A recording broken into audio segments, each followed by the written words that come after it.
और अब बड़ी खबर अंबिकापुर से है, जहां स्वास्थ्य मंत्री टीएस सिंहदेव ने कहा कि वो जल्द ही बंद कमरे के राज खोलेंगे। उन्होंने कहा कि कुछ मर्यादा हैं जिनका वो पालन कर रहे हैं, जबकि उन्हें भी अब लगता है कि बंद कमरे की बात बहुत फैल गई है और जो हकीकत है वो भी लोगों को पता चले। पारदर्शिता के साथ काम हो तो अच्छा लगता है। साथ ही जय वीरू की जोड़ी को लेकर मंत्री टीएस सिंहदेव ने कहा कि जय वीरू की बात नहीं थी, सरकार बनने से पहले दोनों ही जिम्मेदार पद पर थे। मैं खुद नेता प्रतिपक्ष था और भूपेश बघेल पीसीसी चीफ की जिम्मेदारी निभा रहे थे, साथ मिलकर लड़े और सफल हुए। यहाँ सिर्फ जय और वीरू नहीं थे, सब साथ मिलकर चले। जब साथ मिलकर लड़ेंगे तो परिणाम अच्छे ही आएंगे। बता दें कि सीएम भूपेश बघेल और मंत्री टीएस सिंहदेव यादव स्वाभिमान सम्मेलन में एक मंच पर साथ नजर आए। तो एक बार फिर बड़ा बयान दिया है स्वास्थ्य मंत्री टीएस सिंहदेव ने, जिसके बाद एक बार फिर अपने बयान की वजह से सुर्खियों में आ गए हैं। बंद कमरे की बात कुछ मर्यादाएं हैं तो उनका मैं पालन कर रहा हूं और इतनी उसकी बात हो गई है कि मुझे भी लगता है कि लोगों को वो भी बात किसी समय में शेयर कर दूं। अमूमन मैं इस विचार का रहता हूं कि जितनी पारदर्शिता रहे उतना अच्छा है। हम लोग दो जिम्मेदारी के जगह पे थे, एक पीसीसी प्रेसिडेंट थे, एक नेता प्रतिपक्ष की जिम्मेदारी संभाल रहे थे और हम लोगों ने सब यही प्रयास किया था सब मिल के लड़ें। आपको ध्यान होगा उसके पहले जोगी जी थे, हमारे मुख्यमंत्री थे, लेकिन ऐसा लगता था कि कांग्रेस में अलग अलग जगह से अलग अलग आवाज उठ रही है। उन्होंने अलग दल बनाया और उसके बाद शेष हम लोग जो कांग्रेस में थे, हम लोगों ने यही प्रयास किया, पहल की, सफल हुए कि सब साथ आके हम लोग लड़े। आपको अलग आवाज उस समय सुनाई नहीं दी होगी। तो जय वीरू ही नहीं थे, सब साथ थे और जब जब सब कोई साथ मिलके लड़ेंगे परिणाम अच्छे आएंगे।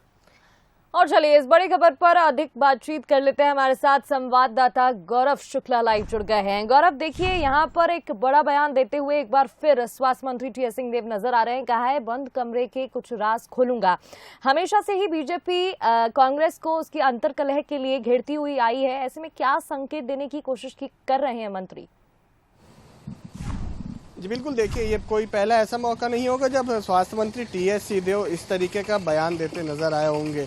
जो 2.5 साल की पॉलिटिक्स छत्तीसगढ़ में चल रही थी उसे लेकर लगातार बीजेपी जो है वो सत्ता पक्ष को घेरते नजर आया था और खुद टीएस सिंहदेव जो है वो अपनी पार्टी को घेरते हुए नजर आते थे और मुख्यमंत्री और उनके बीच में जो 2.5 साल का फैसला हुआ था सरकार मुख्यमंत्री बनने का, उसे लेकर बात करते नजर आते हैं। एक बार फिर से टीएस सिंहदेव ने कल एक बड़ा बयान दिया और कहा है कि जो बंद कमरे में बातचीत हुई है उस बातचीत को मैं बहुत जल्दी सबके साथ शेयर करूंगा, क्योंकि ये सभी चीज़ों को लेकर मैं पारदर्शिता रखना चाहता हूं। किसी भी चीज़ में कोई ढालमेल नहीं रखना चाहता। पारदर्शिता रहेगी तभी जो है आने वाले समय में इसका फायदा मिलेगा। उन्होंने एक बात और ये कही कि जब सरकार में कांग्रेस नहीं थी उसके पहले सभी मिलकर एक साथ काम किए थे। जय वीरू, मुख्यमंत्री भूपेश बघेल और टीएस सिंहदेव को जय वीरू के नाम से भी जाना जाता है। बस्तर चित्रकूट की एक तस्वीर उनके सामने निकल कर आई थी जिसमें मुख्यमंत्री भूपेश बघेल जो है पत्थर पर बैठे हुए थे और उनके ठीक पीछे उनके कंधे पर हाथ रखकर टीएस सिंहदेव बैठे हुए थे। तो उसके बाद से ही जो है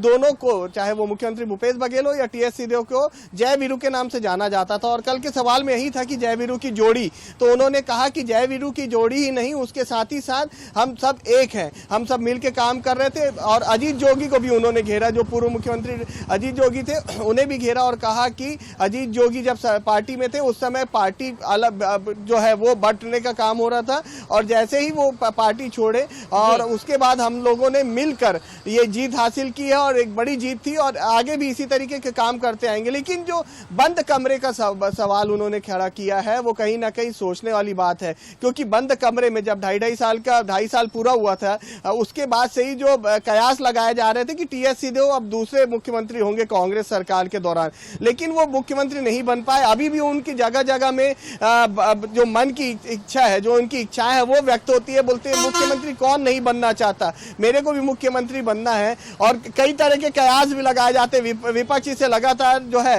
वो मुद्दा बनाते नजर आती है, क्योंकि टीएस सिंहदेव ने ही जो छत्तीसगढ़ का मैनिफेस्टो बना था कांग्रेस का, उसमें अहम भूमिका निभाई थी। तो उनका ये कहना था कि जब पार्टी के दो बड़े लीडर्स के बीच में ही नहीं पटती है तो कहीं से जो बजट है और बाकी जो चीजें हैं जो घोषणा की थी मैनिफेस्टो में, वो कहां से पूरा होगा। तो बैठे डाले विपक्ष को भी एक मुद्दा मिल गया था सरकार को घेरने का, और दोनों ही प्रमुख जो है, चाहे टीएस सिंहदेव की बात कर लें या भूपेश बघेल की बात कर लें, दोनों को घेरने का मौका मिलता है। और कहीं ना कहीं जो टीएस सिंहदेव के मन के है कि 2.5 साल का उनको कहीं ना कहीं खटक रहा है, इसलिए बार हर मंच में जब मीडिया उनसे सवाल पूछती है तो उनके द्वारा बयान दिया जाता है कि मुख्यमंत्री कौन नहीं बनना चाहता। बिल्कुल बिल्कुल, मुख्यमंत्री कौन नहीं बनना चाहता, और ये सवाल हमेशा से खड़े होते आए हैं टीएस सिंहदेव को लेकर। देखिए, जय वीरू की जोड़ी कहा जाता है, लेकिन कहीं ना कहीं जिस तरीके से राज खोलने की बात कही है, कई सवाल ये बयान खड़े कर रहा है। बहुत बहुत शुक्रिया गौरव तमाम जानकारी के लिए।